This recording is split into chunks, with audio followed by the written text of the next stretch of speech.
झिम सा बनावा चली है रोपनिया रोपावे धनवाना नची नची गाँव में कजलिया रोपावे धनवाना झिम सा बनावा चली है रोपनिया रोपावे धनवाना नची नची गाँव में काजलिया रोपावे धनवाना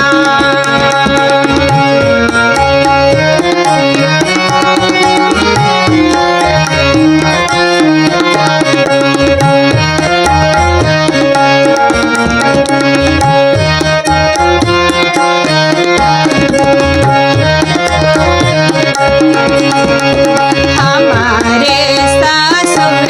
जी के संग सासु मैया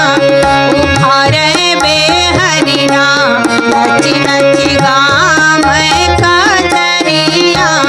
उभारे बेहरिया हमारे ससुर जी के संग सासु मैया उभारे बेहरिया नची नची गाँव